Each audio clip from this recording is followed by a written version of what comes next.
What attracted you to the idea of writing a biography of Ronald Reagan? Well, Christopher, first let me thank you for doing this. I want to thank Sue and the Y for having us both here tonight. I asked Christopher to do this partly because he is a charming conversationalist and always good company in any kind of political conversation, but also because he knew Ronald Reagan. And his father, of course, was a close friend of Ronald Reagan's. And I took the precaution when I was working on the book in hopes of keeping it to 154 pages, of not speaking to a lot of people. Most of my work was archival.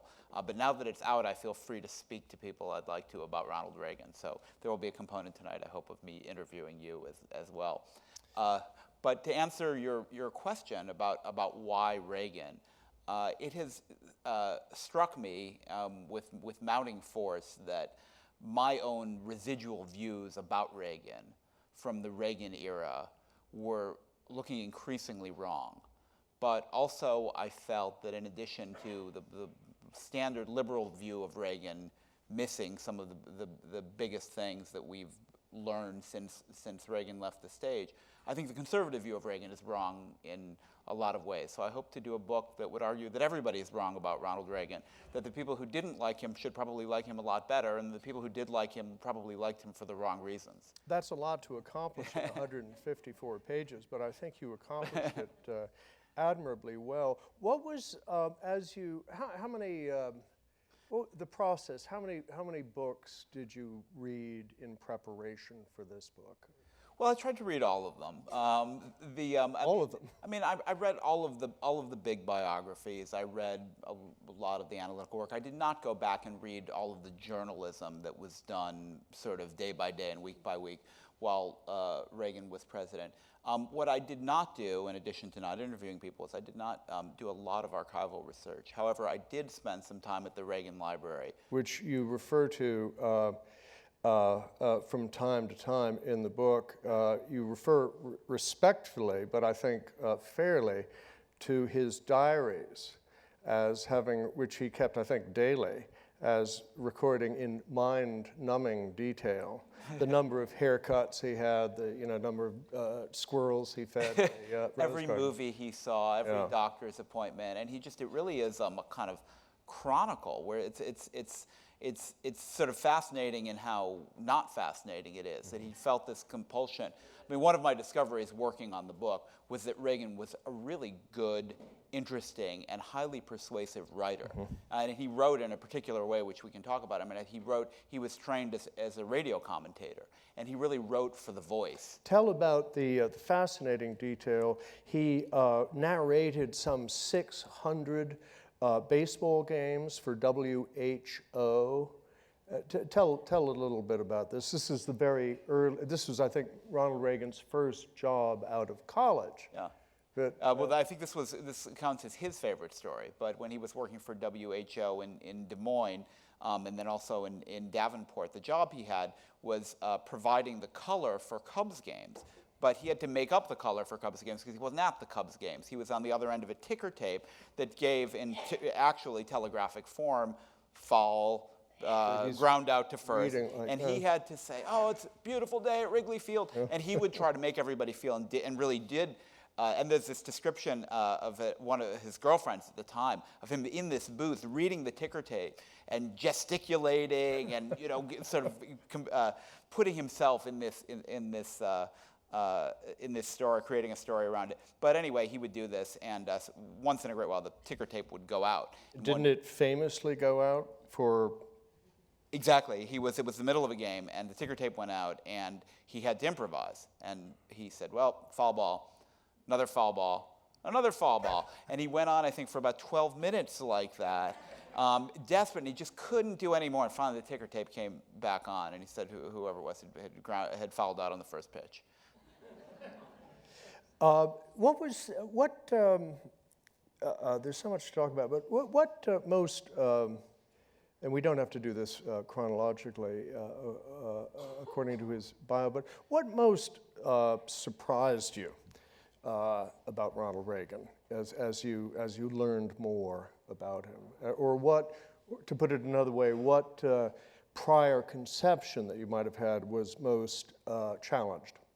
Well, I think the most important one was really that Reagan was a peacemaker. I really had the idea going back to the 80s that Reagan was, I mean, at the time people on the left would have said a warmonger, but that he was a militarist, he wanted defense buildup, that he increased the danger of nuclear war. And when you go back and read what he wrote at the time, you realize that Reagan actually hated nuclear weapons, was terrified that they would be used, was horrified that if there were a first strike, something he discovered when he was first running for president, he went to NORAD, which is the bunker in Colorado where they were prepared to respond to nuclear assault. And he said, well, if there's a missile launch, what do we do? And they said, well, you launch a counterstrike. And he said, well, what else can we do? And they said, nothing. And and that made a real impression on him. And he was, I think, increasingly desperate to have a dialogue with his Soviet counterparts to reduce the threat of nuclear war and to begin disarmament conversations. And this was masked at the time because he did certainly believe in a big defense buildup, including a nuclear buildup, in negotiating from a position of strength. But he wanted to have a relationship with the Soviets that would allow tensions to be reduced and ultimately nuclear arms to be forsworn. And you see one of the things I wanted to look at in the library that's just fascinating are the handwritten notes he wrote each of the Soviet premiers, starting when he was in the hospital recovering from being shot, when he wrote to Brezhnev, and after that to Andropov, Chernyenko, and finally to Gorbachev. And these are really personal, heartfelt letters where he says, you and I have it in our hands, the power to destroy the world or save the world. And we have to have a dialogue. Remember, there was no dialogue with the Soviets at all for his first term. For 4 years, no conversations, and tensions got very, very extreme. And he would get back, I mean, what I think he didn't know at the time, our intelligence was wrong about this, there was this series of dying men. And he would get back this sort of Marxist boilerplate, and he became very despairing about it. One of your chapters is, I think, titled "They Keep Dying on Me." But one of the things I found most striking and persuasive, and I sort of kicked myself a little bit for not having realized it earlier on my own, is that Ronald Reagan was almost alone in his conviction that the Soviet Union would collapse of its own weight, that it could not survive as the system that it was, and everyone else felt differently. I found an essay in his desk. When I was out of the library after I was there for a few days, they said, would you like to look inside Ronald Reagan's desk? And I said, sure, why not? You wouldn't say no. Yeah, I wouldn't say no to that. And it turned out they had the boxed contents of his desk that he'd taken from his house in Pacific Palisades to the governor's mansion in Sacramento to the White House, back to the ranch. And they were sort of the things he kept. And so they were really, really interesting for that reason. And one of them was an essay, I would call it an essay because it was never published, that he wrote in 1962 called Are Liberals Really Liberal? And it says, communism isn't a political system. It isn't an economic system. It's an affront to human nature. No people I know would ever want to live like that. And for that reason, I think it's quite likely that it will eventually just collapse. And we should be prepared when it does to make way and be generous in victory and help it go away in a nonviolent way. And in 1962, I mean, you wouldn't even call that an eccentric view. That was the year of the Cuban Missile Crisis. Yes. It was exactly. It was the period of maximum confrontation in the Cold War. The next closest was during Reagan's first term in 1983, when tensions got not as high, but very high. And people on the right didn't believe it. In fact, didn't believe what Reagan believed about Soviet vulnerability because of the untenability of the system. And I think in some ways it must have been sort of an embarrassing thing to think because it was so far out compared to what the rest of the party thought. And Reagan certainly did think that you needed a very strong defense. You needed to challenge the Soviets in arenas around the developing world by having very strong nuclear force. So it didn't necessarily imply policies at odds with the conservative policies he was known for. But at root, it was a very different view, and I think people didn't get that. He never published that piece. He did one of his radio commentaries that he did in the 1970s. He used a little bit of it, which is, I think, possibly why he had it in his desk. You say he worked for General Electric for many years, and in that capacity, he would tour I think he toured every General Electric factory in America. But you talk about his what I would call romance with radio as a medium, and that I think you say he actually preferred radio to television, at least perhaps up to a certain point, and that you make us think of his former hero and perhaps enduring hero FDR and his fireside chats. Talk a little bit about Reagan's, the way Reagan made love to the microphone. It's a very good way. In a Platonic sense. It's a very good way of putting it. I mean, he did start out as a radio announcer and commentator. Unfortunately, his commentaries that he did in Iowa, I think, are entirely lost. Not a single one on sports or on other things that he did survives. There's some descriptions of him. But then when he went to Hollywood, Hollywood was really infatuated with radio in the 30s. And part of the reason Reagan got hired and hit it off there was he was a radio announcer, and the part he played in most of his early films was the part of a radio announcer. Was a radio announcer? Yeah, and the radio announcer would be the hero in these movies and would foil crime and so on. The radio announcer foiled crime. They were real heroes. The country was obsessed with radio at that point. But Reagan kept that, understood both his ability at it and his affection for it. And when he ran in 1976 and lost the primary to Gerald Ford, he was in some ways the leader in exile of the conservative movement, other than your father, who was the permanent leader of the conservative movement. And CBS offered him this spot doing commentary on the evening news opposite Eric Sevareid. And I think most people would say CBS News in 1976 was the best platform you could possibly have in political commentary at that period. And he said, no, because people will get tired of looking at me. What I want to do instead is radio commentary. That was very shrewd. Yeah. I mean, who else wouldn't have leapt at that? But he knew, so he stuck to radio.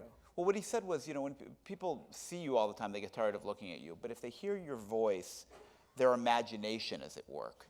And they fill in the picture. And they don't get tired of you. And you can have a very different effect on people, an emotional effect. And I think you're absolutely right. That goes back to FDR and the fireside chats and listening to those as a kid when he was from a New Deal family and an avid supporter of FDR. But hearing this tremendously comforting voice coming over the airwaves at a time when the country and, of course, his own family was very troubled.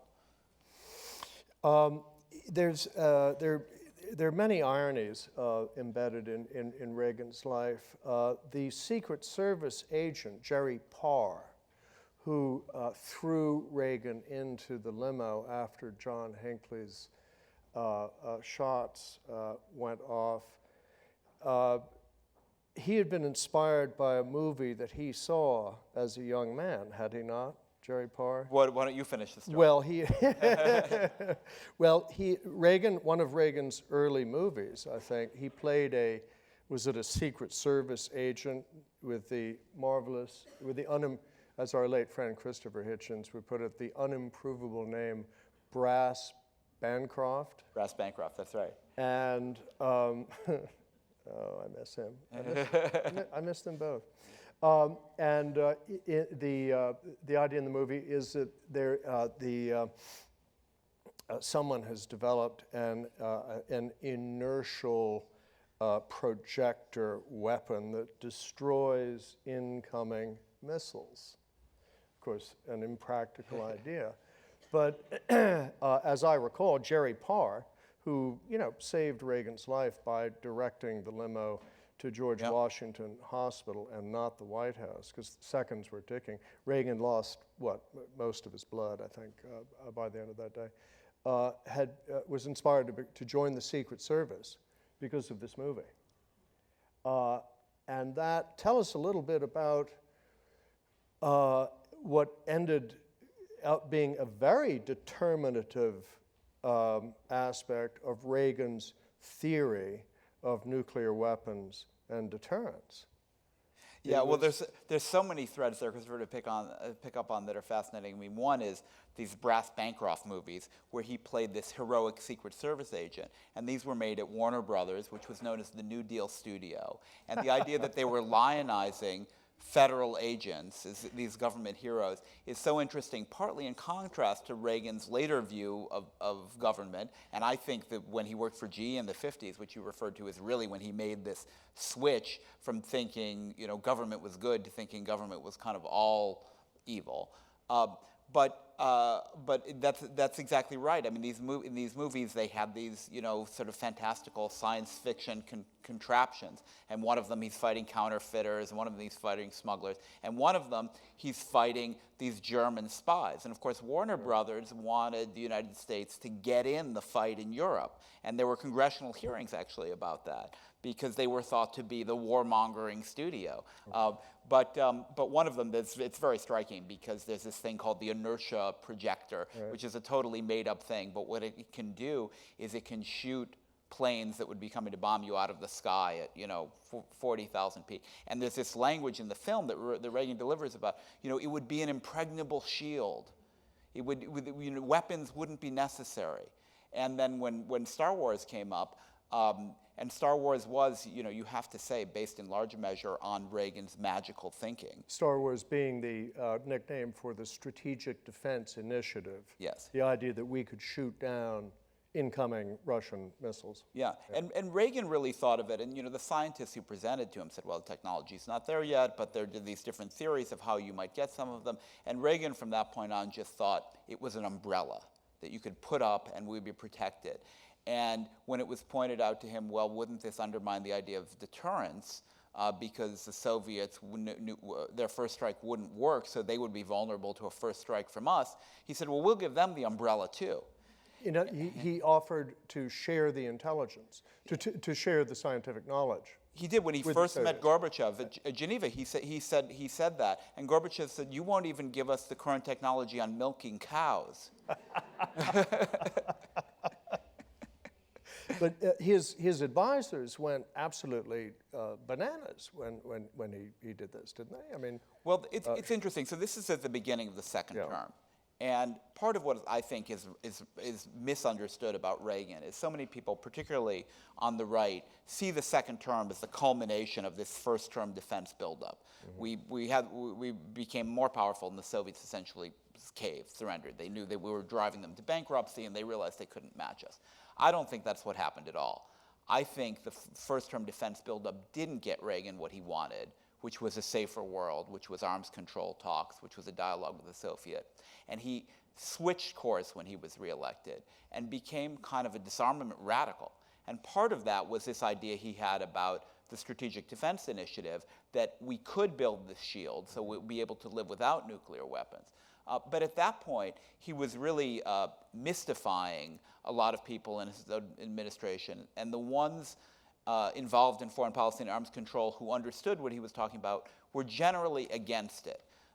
They thought, first of all, they thought Star Wars should be a bargaining chip with the Soviets, not a deployed shield, because they didn't really believe it should work. And second of all, they thought the idea of getting rid of all nuclear weapons, which Reagan began to talk about, including in public, in 1986, they thought that was crazy. It didn't fit with anything that anyone had grown up with in our entire theory of deterrence.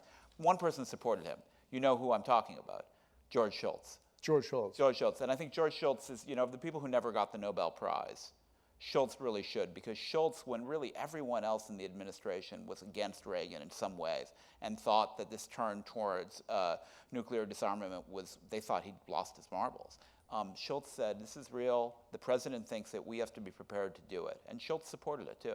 While Cap Weinberger, his defense secretary, was very much on the other side of this. I believe in your telling, actually tried to convince Reagan that the Russians already had SDI, so that I'm going to. Would you mind if I read a short excerpt from your book? Is there an author alive who would say to that. Yeah. Yep. The daily expressions of Reagan's long-term strategies, inveighing against deficits while creating them.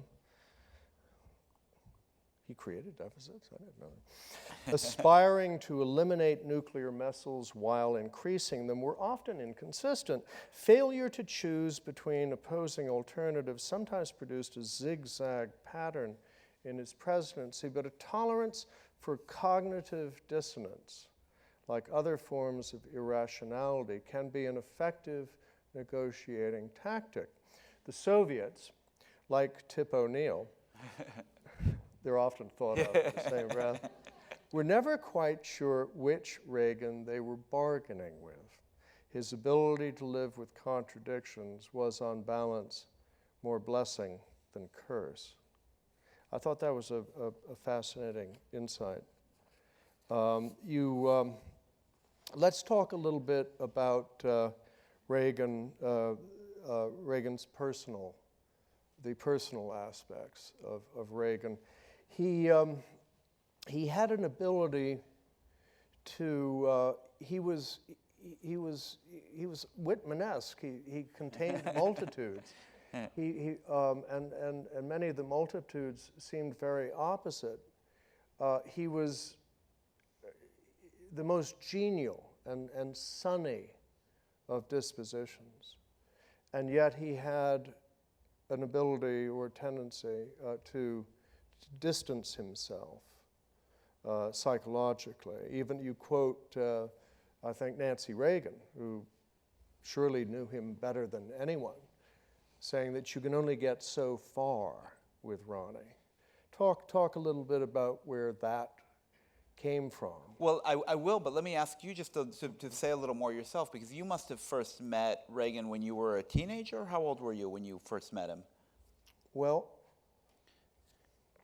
I was 13, and the occasion my father took me with him to California. This was 1966.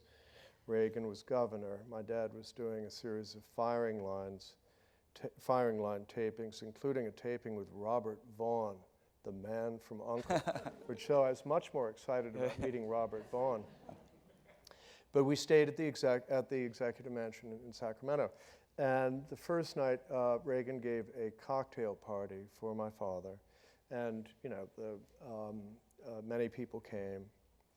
And I was 13. I was, the only 13-year-old there. I was in the back in the garden. And I felt rather at sea amidst this this multitude. So I went out and into the garden and sat down, on a bench, just to sort of fantasize about my upcoming meeting with Robert Vaughn. And I became aware suddenly that there was someone standing next to me. And I looked up, and it was Ronald Reagan, who had left the multitude and had come over to talk to a 13-year-old. And I fell in love with it. Yeah. That day. When I went to work for George Bush when he was vice president, and Bush used to tell this story when, especially on foreign trips, when we would visit, our embassies abroad. And he told a story of visiting Reagan in the hospital after the Hinckley shooting. And he was ushered into Reagan's room and found himself completely alone, an empty bed and no Ronald Reagan. And so he's practically sort of looking under the bed. And as he told the story, he heard a voice coming from the bathroom saying, "Oh, George, come on, I'm in here." And so Mr. Bush, being very proper Episcopalian from Greenwich, sort of tremulously approached. And Reagan was on his hands and knees mopping something up. Now, in the way George Bush told this story, he said there was the leader of the free world on his hands and knees mopping up water, but of course he was something else. And Reagan said, well, George, again, Bush is telling, I spilled some water, and I didn't want the nurses to have to mop it up. Yeah. And I found this, a very revealing story about Reagan's humanity. You talk in your book about the mail that he received. Tell us a little bit. Yeah, I hadn't heard either of those stories, and they're both really good. But it's very much of a piece with the kinds of stories you hear about him. He would get letters from people all the time, and he spent a good part of his day reading letters and answering them in longhand, or sometimes the answers would be typed by a secretary. And he would get hard luck stories, and he would very often write people a check. And in some cases, they wouldn't cash the check because it was a check signed by the president. The autograph. And the check wouldn't clear, and he would somehow figure this out. And he'd send them another check, and he'd say, "Well, you keep that one for a souvenir, but cash this one," And he was. I think it's this funny paradox, and we can talk about his childhood in a minute and what this might have come from. But he had this tremendous kindness and ability to relate to people he did not know, and he was nice to people. He was really, really nice to people and liked people. But people who knew him well often felt they weren't close to him or couldn't get any closer to him, including, as you said, Nancy. Well, and including his children. Yeah. Is Ron Jr. a contemporary of yours, more or less? Or Ron is. I'm as you can see from my hair, I'm 63. I think Ron's probably 55, 56. My dad became, over the years, a kind of I don't think it's putting it too far to say, a kind of a godfather to Ron Jr. and Patty. And Reagan spent, he's thought to have been a sort of a distant father, but I can tell you that he spent an awful lot of time confiding in my dad about his own children. And he was, for instance, Ron was accepted and went to Yale in the late 70s, and then dropped out after one semester to pursue a career in ballet. And Reagan was terribly worried about this, primarily because he wanted his son to get a college education. He himself, I think, had, in your book, you're talking about how he had scrimped and saved during high school for tuition money, and then I think the rest of the tuition money was put up. And to put his brother through college. And then to put his brother through college. There was a corollary nervousness on Reagan's part, which I haven't discussed before, but I think I can at the 92nd Street Y. He was a little bit worried about the ballet part. And my dad, in time sort of conveyed that. As it turned out, that wasn't it. Ron married Doria, a woman 4 or 5 years his senior, and they are married. I think she passed away several years ago. I'm sorry to hear that. Yeah. But he,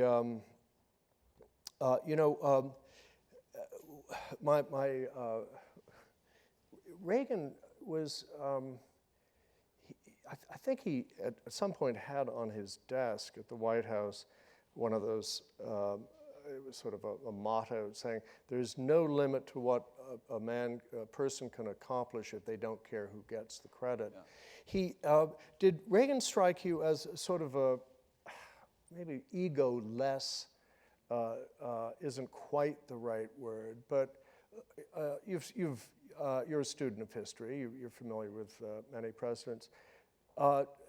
Did he strike you at all as being, in a way, one of the most secure people to work in the Oval Office? I think so, possibly the most secure. I mean, Reagan was, I think he was genuinely modest, and for politician, he was transcendently modest. He wasn't without pride. I mean, he didn't like when people made fun of his acting. No. But he knew his limits. He knew he wasn't a great actor. He just thought he was occasionally a pretty good actor. But he had a very clear and strong sense of who he was, what he thought, what he could do, and he didn't need a lot of puffery or congratulation from people around him to reinforce that. And I think, so much of the presidency ends up hinging on people's emotional issues that they bring to the job. And I think he did fundamentally, despite the distance we've talked about and the difficulty all of his children had with relating to him, he was very comfortable in his own skin, and he didn't have anything to prove. Actually, to himself. that's originally a French saying, to be comfortable in your own skin, and it's marvelously apt in Reagan's case. My dad in 1969 or 70 was invited to come to the Oval Office for a chin wag with Tricky Dick, with, I think, Henry Kissinger in attendance, plus Bob Haldeman, of course. Remember Bob Haldeman, the Oberbannstürmerführer. And Nixon said to my dad, he said, "What do you think of Ronald Reagan?" Remember, things were very much in contention then, in 1970. And my dad said, "Well, I think he's the only politician I know who doesn't care what the New York Times thinks about him." And Nixon sort of said, "Well, I don't care what the New York Times think about me. Do I, Bob?" Cue Haldeman, no, Chief. No. I found that That's very good. I found that very revealing. There's another bit on the White House tapes where Nixon's sitting with Kissinger and says, what about Ronald Reagan? He's worried. Nixon was worried that Reagan might run against him in '72. And Kissinger says, well, not much on brains. And Reagan says, no, he's not much on brains. But then they both say, but it's a nice guy. He's a nice guy. That's sort of the whole conversation. I'm going to discomfort you again by reading another excerpt, actually two short excerpts. This is from the conclusion of this really marvelous book. You talk about, this chapter is set after he has left the presidency. You say, "In the period since, American politics has been defined around this ingenuous man and his unclouded vision." And I salute you for that phrasing, this ingenuous man. We see him now through a fog of our own, a haze of myth that obscures the true picture of what he did and what he didn't accomplish. Years after his death, we still find it hard to let Reagan be Reagan. Skipping ahead a few paragraphs. Reagan himself never used phrases such as American exceptionalism or moral clarity, any more than he talked about being visionary or consequential. He had a low level of consciousness. He had a low level of self-consciousness. We're going to have to talk about that too, though. Yeah. We'll be editing that tape. Oh my God, it's live stream. He had a low level of self-consciousness and expressed these concepts simply by being himself. If none of his successors formed the kind of bond he did with the country, it may be because few politicians have ever embodied the idealized national character the way Reagan did. Simplicity, innocence, and personal modesty are rare qualities in public life and difficult ones to fake. People excused Reagan's lapses and contradictions because they believed he was genuine and recognized themselves in his aspirations. Reagan's claim to the nation's affection rests on his American personality, his homespun wit, his good nature, and his native optimism. His claim to greatness rests on his role in the end of the Cold War and the collapse of communism. To put the case in the simplest possible terms, the Soviet Union didn't fall, it was pushed. The push that Gorbachev gave it was the proximate cause, but it reflected pressure that Reagan began to apply 4 years before Gorbachev came to power. Gorbachev's goal was to reform and strengthen the Soviet Union. Reagan's goal was to render it harmless. Though the shove he gave it came from farther away, it was intended to produce the outcome that followed, one that he was nearly alone in thinking possible. I think that's a pretty darn good insight there, and one that I hope becomes embedded in more and more in the, call it the legend and memory. I'm going to tell one more story, and then I think let's open it up to questions, because I'm sure you have questions for Jacob about bulk purchases of his book, which are being brought in forklift pallets. And I want to ask you about recording the book on tape. But I was, probably the flossiest evening I ever had. I was a very lowly speechwriter for a vice president, which doesn't get much lower. But because of my parents' friendship with the Reagans, they very kindly involved me in certain dinners. And I found myself at a dinner in the residence. It was a dinner for maybe 60 people, and I was at the president's table, and on my left was Princess Caroline of Monaco, and on my right was Princess, I think her name was Yasmin Khan, the daughter of Rita Hayworth. And so this was a sort of I don't think we're in Kansas anymore. And I don't know how we got onto the topic, but, yeah, I think I do. You may remember the first dog, Rex was his name. He was a Cavalier King Charles, and he was a gift.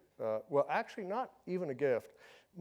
The Reagans my parents had these dogs, these yappy dogs, and had asked my dad to provide one, and which they did through the breeder. And then I remember 6 months later, my dad saying, he never offered to pay. It's like $1,000. But anyway, Reagan started talking about the fact that Rex would not come in this room where we were. It was a room that faces Pennsylvania Avenue, and would even if beckoned, would pause at the threshold and just bark. So, here was the President of the United States in the presence of people far more important than I believed in ghosts. Of my own about Washington's body was embalmed. And I got a little shiver up my spine. Maybe he was smart at, or knowing at all sorts of levels. Okay, let's go to your questions. Who do you think Reagan would vote for in tonight's Iowa caucus? All right, let's get down to business. We knew that was coming. I'm not sure he would vote for anyone. I mean, I think one of the things that's sort of shocking is what's happened to the Republican Party since Reagan. Reagan created the modern, successful Republican Party, and it was a inclusive party. Reagan believed in immigration. He favored amnesty. He was very clear about that for people who came here illegally but had been in the country a long time. And he saw, first of all, he had a model of American identity that was about immigration and assimilation and opportunity. But he also thought you had to bring people into the party. People used to say in the 80s, do you remember this?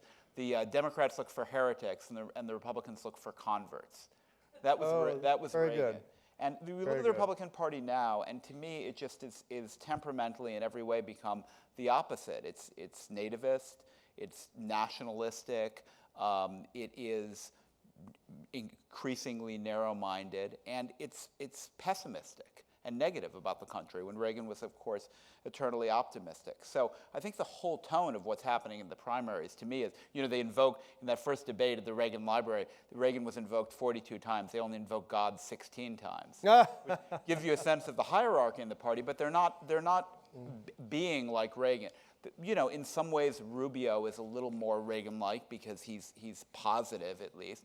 Kasich, because he's moderate. When you look at Reagan's policies in the context of today's Republican Party, they look pretty moderate. But it's hard for me to see a Reagan figure in the Republican Party today. Ronald Reagan also always, invariably, referred to what he called the 11th commandment, which seems to have gone completely by the wayside. Will you give us the definition of the 11th commandment? Thou shalt not speak ill of a fellow Republican.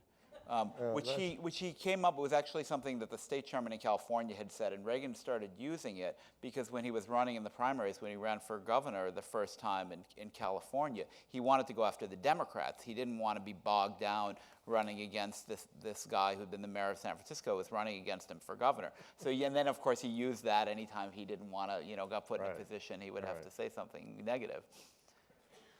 One thing, Christopher, there was probably a question in there, but if there's not, we should talk about Alzheimer's, because I think it's really become a hot topic again about Reagan. Tell us. Well, let me tell you a story that I have never told before. My father had Reagan on firing line in 1980, so at the beginning of the election. And he called me up and he said, I had he said, here's what happened. He said, I said, I'm going to, he said, let's assume you are president. And I'm going to throw at you a couple of scenarios and ask you how you would handle them. And so he did, and Reagan answered. And it became quietly but alarmingly clear to my dad that Reagan thought these scenarios were real.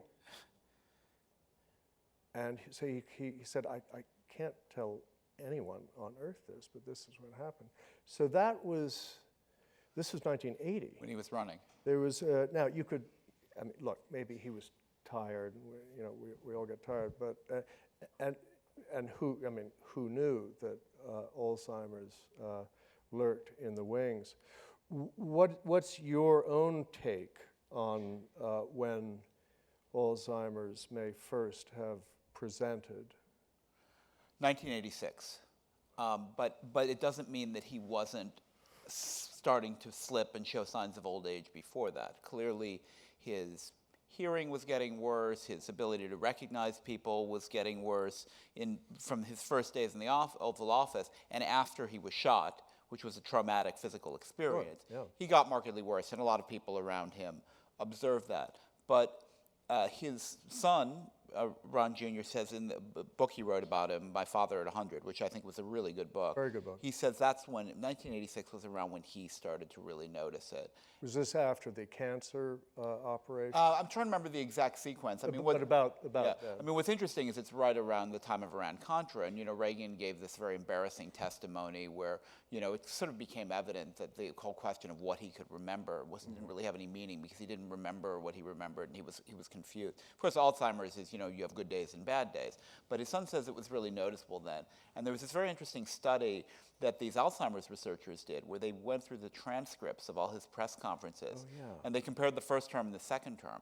And they said in the second term, in the later years, there start to be all of these markers for Alzheimer's: reduced word choice, reduced grammatical complexity. And if you compare it to George W. Bush, who was also president for two terms, there's no difference in Bush's case in those things. He didn't, i.e. But that vocabulary was always right. It was, yeah. And usually garbled. Nor did it get larger, right? But if you don't have Alzheimer's, it's the same.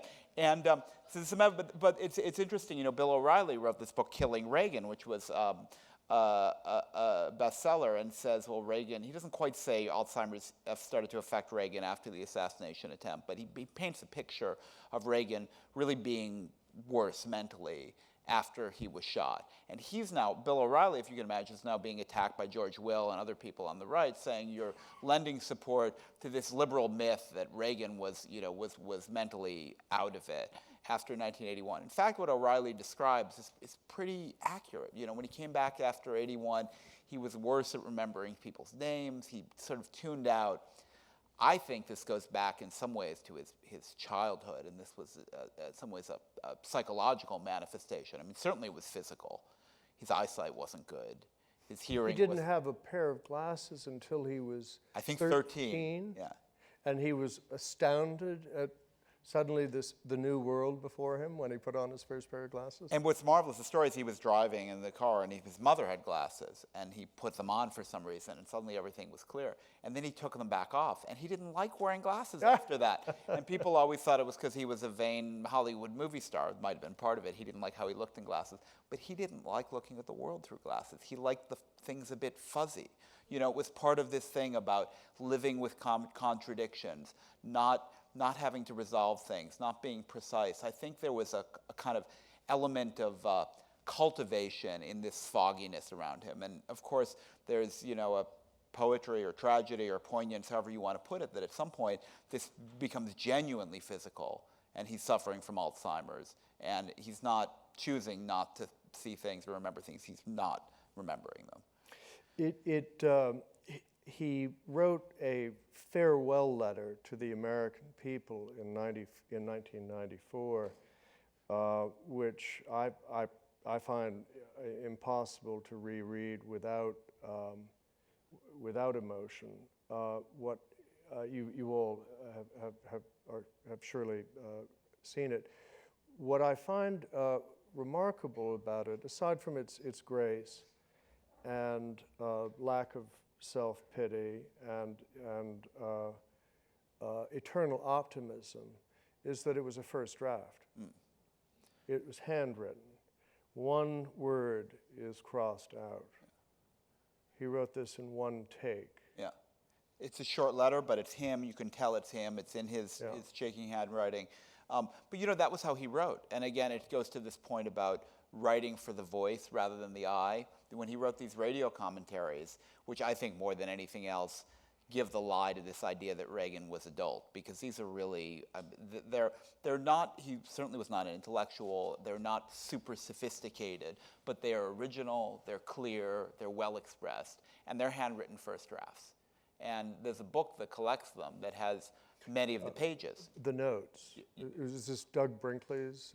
No, that's another book. Okay. There are a few books now of his writings that have come out. There are letters, but there's radio commentaries, which he wrote when he turned down the CBS job we were talking about in the 70s, which was really the place where he worked out the political philosophy that he ran on in 1980. These are commentaries on the SALT II Treaty, on all sorts of things. He did them every day, did one a day. And he would write batches of them in longhand. And it's amazing. I mean, it's like a polished essay that's been edited, and you see the draft. And he had no speechwriter until he ran for president in 1980. I mean, he did all his writing himself. They're handwritten, and there might be one or two words crossed out, but he essentially sat down and produced a finished draft. And contrary to some of the claims, speechwriters are a notoriously self-aggrandizing breed. Of course, not in my own case. But athwart certain claims that have been made, I won't mention names, his most memorable utterances were, I believe, his own, "Tear down this wall." It has been claimed by a number of his speechwriters. But not just his own. He fought off his advisors to be allowed to say it. Including Colin Powell. Yeah. Colin Powell tried hard to get him to take that out, and it ended up being, an iconic moment.